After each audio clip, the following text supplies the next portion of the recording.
आज कुरल काव्य में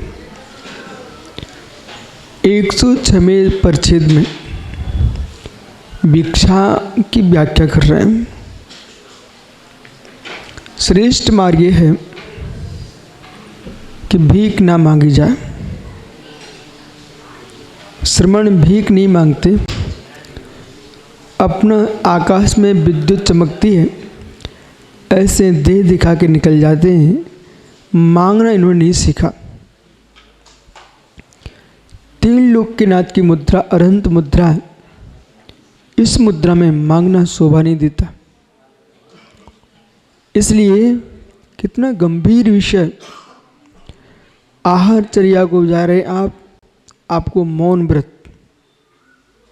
कहीं हाथ से मांग सकते हो तो एक हाथ आप लगा लीजिए मुद्रा में, दूसरे हाथ से मांग सकते हो तो पिच्ची कमंडल पकड़ा दो। अब आप मांगो, किससे मांगोगे? आपको परिपूर्ण रूप से बांध के रखा हुआ है। बोले क्यों? भूख तुम्हारी हो सकती है, क्षुधा आपकी असाता वेदनी का उदय है, प्राप्ति लावंतरा क्रम का अच्छे उपशम है वस्तु की, लेकिन देह आपकी मनुष्य गति हो सकती है, परिणाम आपके क्षोष्मिक औदिक भाव हो सकते हैं। परंतु जिस मुद्रा में आप जा रहे हो वो आपके दादा की मुद्रा नहीं है।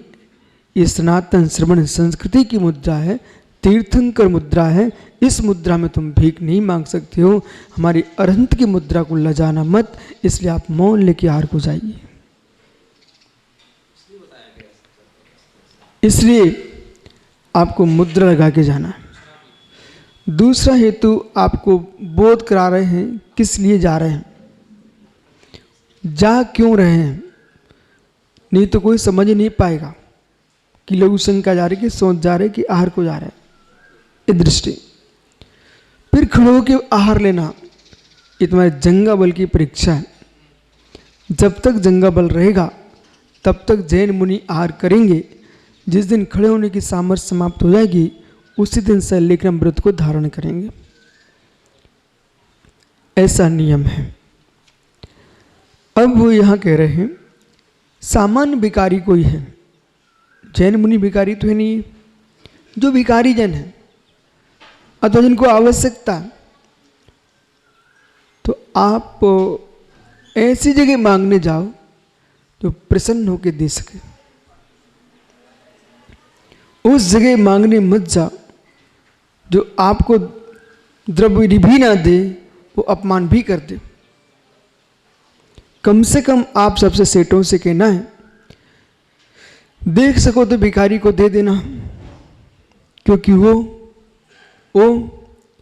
आपको बोध कराने आया है कि सबके दिन एक से नहीं होते। जिस घर में जन्मा था वो घर भिखारी को नियम नहीं है। भिखारी जिस घर में जन्मा था वो घर भिखारी का कोई नियत नहीं है। आप उच्च कुल में राजघराने में भी जन्म सकते हो, लेकिन रंग को भी हो दी राव, राव भी हो दी रंग को, राजा भी रंग हो जाता है और रंग भी राजा हो जाता है। ऐसा देखा जा रहा है स्पष्ट सामने। जो जमीन पर चौकड़ी भरते थे, जिनका पैर रखने पर पानी निकलता हो, उनके शरीर से पानी बह रहा, एक एक पद नहीं चल पा रहे। सबके दिन एक से नहीं होते, एक एक कदम नहीं चल पा रहे। आज से 5 वर्ष पहले, 10 वर्ष पूर्व जिनके चेहरे कैसे चमकते थे, आज एकदम फीके हो चुके। कहाँ गई चमक? इसलिए मनुष्य देह को पाकर के सुंदरता पर अहंकार नहीं करना चाहिए। मनुष्य शरीर को पाकर के अहंकार नहीं करना। कब चमक तुम्हारी विलीन हो जाएगी, सुबह से शाम तक पता नहीं चलेगा। सुबह से शाम तक पता नहीं चलेगा कि तुम्हारी पर्याय ही विलीन हो जाए। ऐसे तुमको श्री प्राप्त है, उसका मद मत करो। कब छापा पड़ जाए, कब लुटेरे लूट ले जाए, कब घाटा लग जाए, अग्नि लग जाए, बाढ़ आ जाए, एक दिन में तुम कंगाल हो जाओगे। इसलिए जो मिला है उस सद पात्रों को दान दो, जिसको आवश्यकता है दया के रूप में उसको दान दो भाई, कि भाई सबके दिन एक से नहीं होते। पर नहीं दे सको आप, देने के दरिद्री हो, कम से कम दूसरे सम्मान करने में दरिद्री मत हो। पर का सम्मान करने में दरिद्री मत हो, पर का सम्मान करने में दरिद्री मत हो। आज आपके पास से किस पगडंडी पर तुम्हें दूसरे की आवश्यकता पड़ जाए, किस पगडंडी पर आपको दूसरे की आवश्यकता पड़ जाए। बालक सुनाई पड़ रहे हैं क्या? किस रास्ते पर ये भाई की तुमको कब आवश्यकता पड़ जाए। इसलिए अपने घर के द्वारे पर खड़े होकर के कभी स्वान वृत्ति का प्रयोग नहीं करना। अपने घर के द्वारे पर खड़े होकर के कभी स्वान वृत्ति का प्रयोग नहीं करना, कि अपने घर के द्वारे पर खड़े होकर के स्वान वृत्ति का प्रयोग नहीं करना, घर के द्वारे पर खड़े होकर के भरत चक्रवर्ती की बुद्धि का प्रयोग करना। चक्रवर्ती भरत अपने घर के गेट पर खड़े होकर के पड़गान करता था राजाओं को। यदि कोई नहीं है तो विचारता था आज मेरा दिन कैसा जा रहा। स्वान क्या होता है? जबकि उसका घर ही नहीं है, वो तो पाला हुआ है, उसे ही अपना घर मान करके भौंकता है, कोई भी आए उस पर भौंकता है। मित्र मत भौंको किसी पर, मत भौंको किसी पर। दिन बदलते हैं, दिन बदलते हैं। डॉक्टर साहब आज ये सलामतपुर है, प्रभु आदिनाथ स्वामी का जन्मदिन है, इनके साक्षी में भाव बना लेना। मैंने तो जीवन में जब से समझ आती ना इस बच्चे जैसे, तभी से मैंने निर्णय कर लिया था कि मुझे जीवन में किसी का अपमान नहीं करना। उसका परिणाम मुझे दिखाई दे रहा है। मुझे अपमान नहीं करना किसी का। वो मुझे मालूम है व्यक्ति मुझे गाली दे रहा है, अच्छे से मालूम है, तब भी सामने दिखेगा ना, तब भी मैं ये महसूस नहीं होने दूंगा कि महाराज जी को मालूम है कि मैं इनका विरोधी हूं। बराबर आशीर्वाद दूंगा। तुम्हारे भाव बिगड़े हैं। अरे मां का आंचल पी रहा तो आंखों में आंसू आ गए। आपको याद मां का आंचल पीने का? अपनी मां का दूध पिया, उसकी याद है कि नहीं? तो क्या के तुम पंडित जी? अरे पंडित सुनो, अब मां जो है ना, मां के आंचल को पीते पीते बच्चा मुस्कुराता है, लेकिन बच्चा रो रहा है। तो क्या मां के आंचल से कोई बच्चा रो सकता है? कभी नहीं रो सकता। लेकिन बच्चे को रोना पड़ा, बोले क्यों? क्योंकि मां कह रही थी इतनी उम्र का हो गया अभी पीता रहेगा, उसने मिर्च लगा ली थी। मां ने आंचल में मिर्च लगा ली, जिससे इसको चरपड़ा लगे तो आंचल छोड़ दे। अब विषय पकड़ना यहां पर, क्या मां का आंचल आंसू टपका सकता है क्या? लेकिन क्या करे, मां ने उसे मिर्च थी, मिर्च के कारण आंसू गिरा, न कि मां के आंचल से गिरा है। ऐसे जगत में कोई भी आपको गाली दे, वो इंसान कभी गाली नहीं दे सकता है। वो कसाई की मिर्च लगी थी, उससे गाली आई थी उसने। कोई अपमान करे आपका, कोई अपमान करे आपका, वो तभी अपमान करेगा। ए मुकेश पुत्र सुन बेटा, तभी अपमान करेगा, उसको मिर्च लगी। और बुंदेलखंड में कहने लगा वो मिर्ची लग गई, तो मिर्ची लग गई बेटा। हाँ, तो कभी किसी का अपमान नहीं करना। जब भी कोई तुमको दिखे ना, आप जैसे युवा 3 खड़े हुए थे रोड पर, उन्होंने देखा कि साधु जा रहे हैं और ऐसे उन्होंने प्रणाम किया, हमने मुस्कुरा के आशीर्वाद दे दिया। और जैसे मुस्कुरा के आशीर्वाद दिया, वे तीनों मुस्कुराने लग गए। उनको ऐसा गदगद भाव आया कि वो आनंद आ गया, बोले मुस्कुरा के आशीर्वाद दिया। अरे भाई, इसको तो झुलस जाना है, मुस्कुरा लो।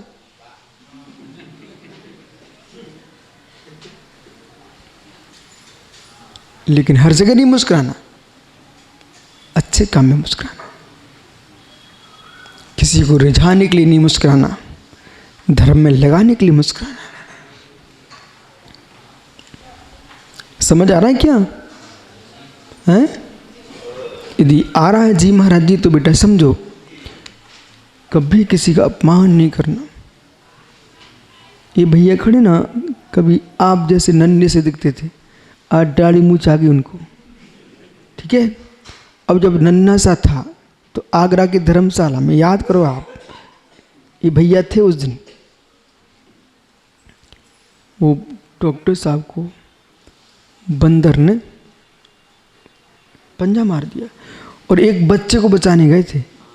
इन जैसा बच्चा खड़ा था, वो बच्चा वहीं की वहीं है, उसको बंदर ने कुछ नहीं किया।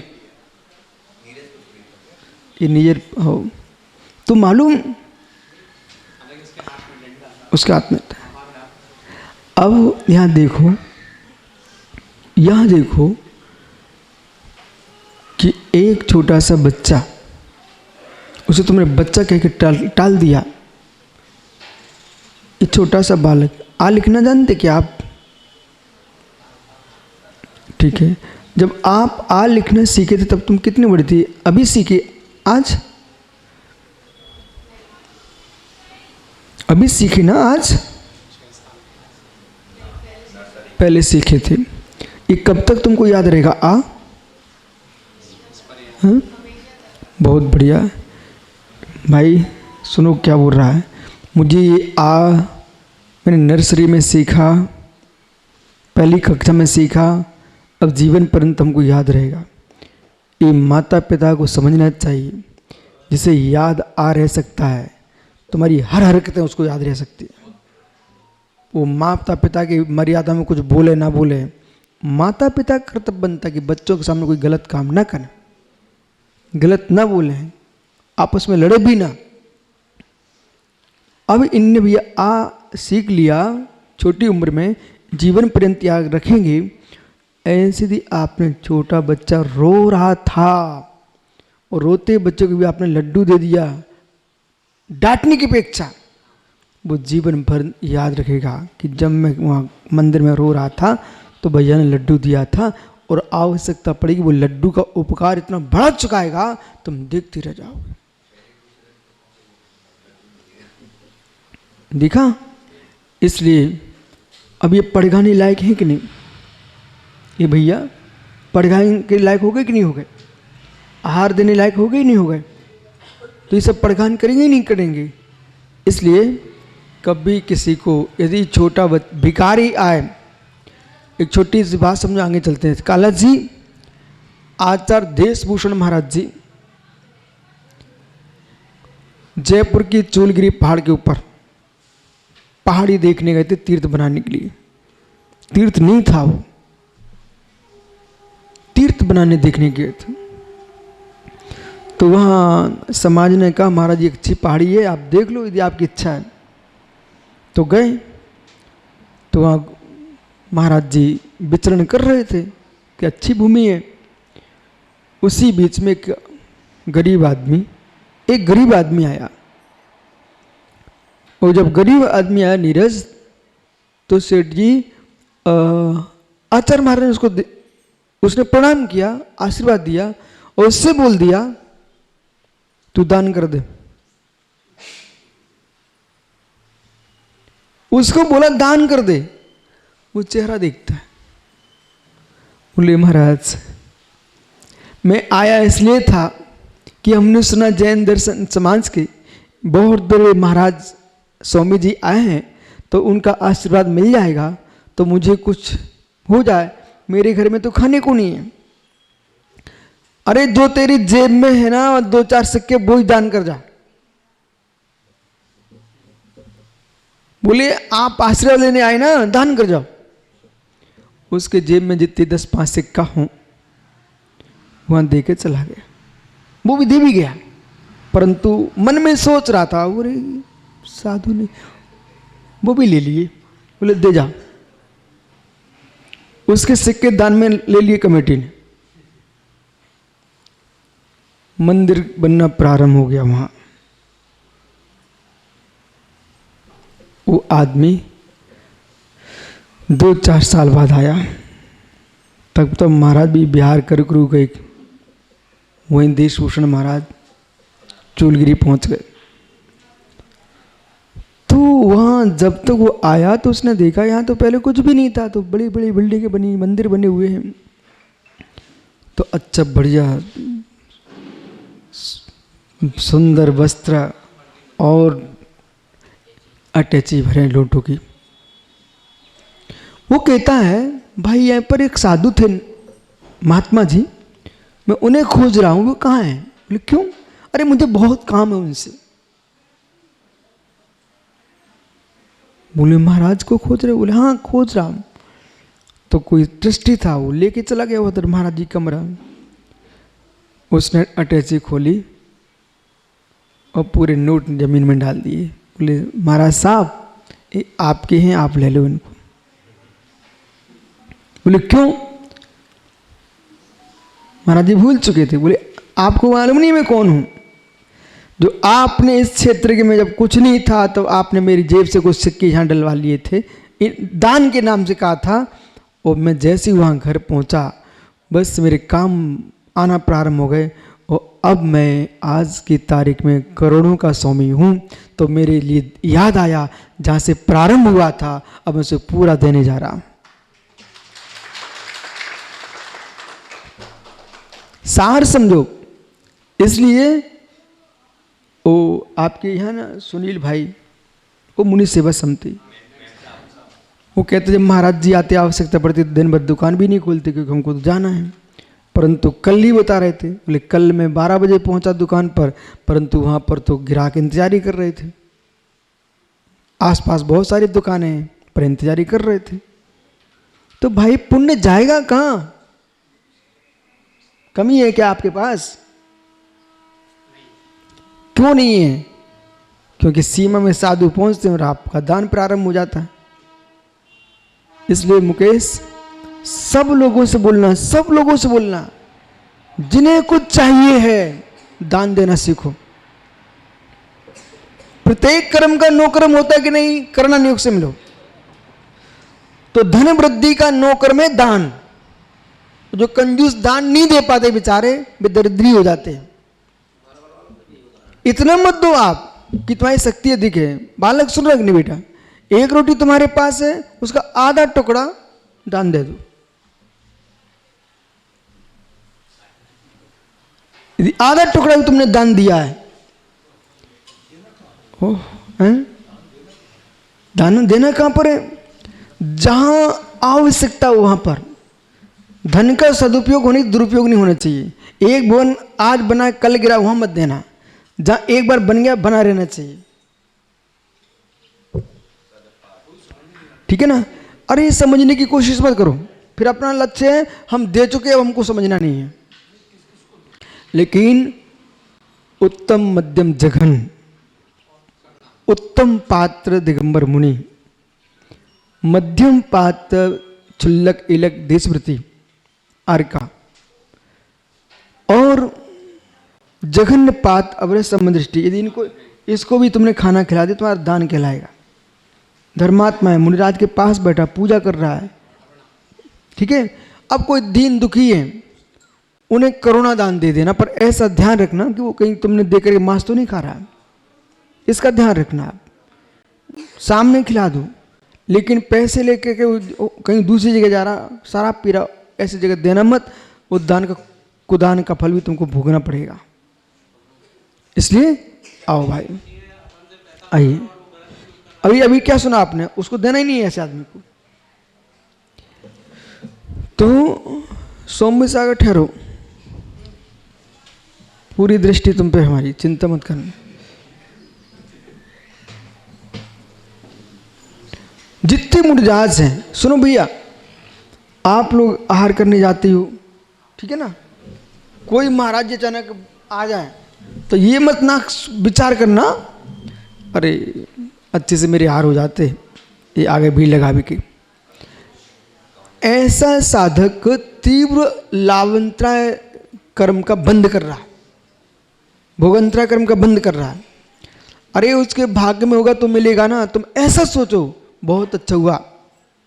अच्छा सरमती सागर बनो। वो तो जितने महाराज उनके साथ आहार कर जाए वे खुश होते थे। सुना कि नहीं है सौम्य सागर जी, नहीं तुम्हारे मस्तक में आ जाए ये कहाँ आ गए संकल्प सागर। ऐसा विचार नहीं आना चाहिए मूड में, बल्कि ये सोचना चाहिए है आहार लेने के पहले कि जितने महाराज हैं सबके अच्छे से आहार हो जाएं। तो इतने सोचने मां से तुमने पुण्य का आश्रय कर लिया, उनके अच्छे तो उनके कर्म पर हैं, पर तुम्हारे अच्छे हो जाएंगे क्योंकि तुमने अच्छा सोचा है। पर ऐसा सोचने के लिए पुण्य चाहिए। नहीं तुमने सोचा सुब्रत सागर जी, एक बार मैंने विधि ली, अब एक महात्मा जी अंदर पहले से पहुंच गए, तो श्रावक पड़गाने आ गए, वे गुस्सा में चूल्हा चौका छोड़ के भगे आए, बोले जाओ नहीं के पास। मुझे मालूम चल गया कि महाराज जी चौका छोड़ के भग गए, वो इसलिए मतलब बोल भी दिया बाद में उनने, बोले तुम्हें कोई एक ही दिखता है। मैंने सोच लिया मैं उपास कर लूंगा, पर इस कक्ष में नहीं जाऊंगा इनके यहाँ बैठे। बोले क्यों, दूसरे का भाव खराब क्यों करना।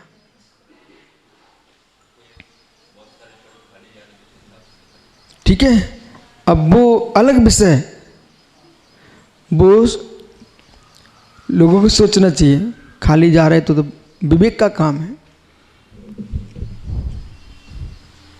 लेकिन ऐसा भाव नहीं करना कभी कि भाई अपन जल्दी पहुंच जाएंगे तो अच्छे आहार हो जाएंगे, नहीं तो सब भीड़ लग जाएगी तो अपने आहार नहीं हो पाएंगे।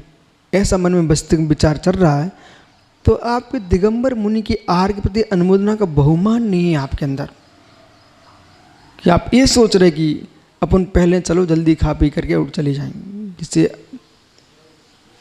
अरे अंतरा होना है तो एकांत में भी हो जाता है, और नहीं होना ना तो कितनी भीड़ हो तब भी नहीं होता। और बहुत सबके साथ रहो तो बहुत आनंद आता है। अपमानम बिना भिक्षा प्राप्यते या सुदयुतः प्राप्ति कल तो संप्राप्त सभिच्छा हर्षदायिनी। मतलब भिखारी के लिए भी नीति शास्त्र लिखा उन्होंने, ये पर भिखारी के लिए लिखा पूरा विषय। वो क्या कह रहे हैं, अपमानम बिना भिक्षा, यदि अपमान के बिना तुम्हें भिक्षा मिलती है, प्राप्ति सा या सुदैवता, सुदैवता अपने सुदैव से अपने भाग्य से बिना अपमान के भीख मिलती है।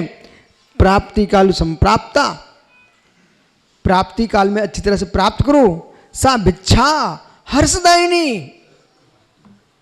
वो भीख भी हर्ष देने वाली है। और बिना भीख मांगे भी वो अपमान करे खाने को मिले तो घर का भोजन भी विष है। इसलिए माताओं बेचारे तुम्हारे स्वामी कमा कुमू के लाते हैं, कम से कम शाम को प्रसन्न मुख करके खिला दो। तुम्हारा क्या जा रहा है, लो खा लो, ठूस लो, ओहो ठूस लो, भूखे मर जाओगे, ठूस लो ठूस लो। बाप रे, ओहो हो, इतना तो सोचना चाहिए, इतना तो सोचना चाहिए कि बेचारे ने तुमको पूरा संपत्ति सौंप दी है, अब तुम कह रही हो अपने हाथ से उठा के खा लो, हम तो खा चुके। ओहो धरो धन्यो धर्म पत्नी, वो क्या बोल रही है सुनो, रखा तो ठूस लो खा लो अपने हाथ से, हम तो खा चुके हैं। ओहो हो, लेकिन सम्मान चाहिए तो सम्माननीय समय पे पहुंचना चाहिए घर में, ये भी तो ध्यान रखो। रात्रि के 12 बजे तुम पहुंच रहे हो, वो बेचारी नींद में है, तुम कह रहे 2 रोटी, अरे रात्रि के 12 बजे तो निशाचर भी नहीं खाते।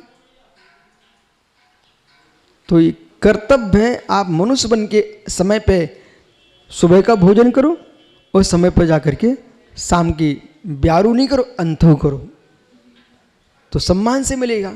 लेकिन फिर भी माताओं का कर्तव्य है बेटे के पिता का अपमान ना करें।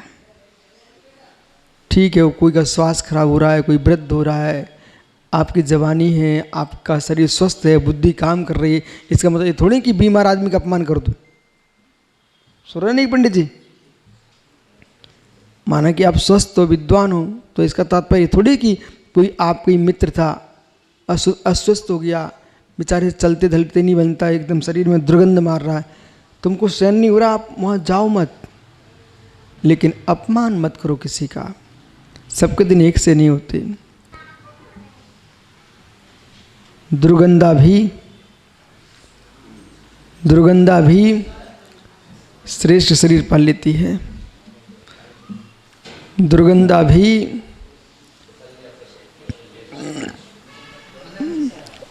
आपको मालूम होना चाहिए, वो लक्ष्मीवती सुंदर शरीर वाली भी दुर्गंधित हो जाती है। ठीक है, इसलिए किसी का अपमान नहीं करना। ये जीवन की आंतरिक मानसिक तपस्या है, समझ रहे ना, मानसिक तपस्या है, मानसिक साधना है, किसी की अपमान नहीं करना। इस प्रकार समझने से आगे विचार करें।